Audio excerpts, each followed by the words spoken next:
గిరిజనులు పండించిన పంట అది అట్ట రోడ్డు మీద వేసి తెచ్చుకుని గొర్రెది ఆ రకంగా చేసుకుంటూ ఉంటారు అన్నమాట.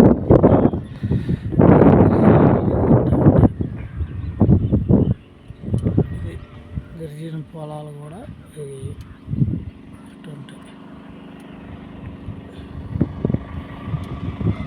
ఇల్లు అక్కడ 4 ఇళ్ళు అక్కడ 4 ఇళ్ళు ఉంటాయి. గిరిజనులు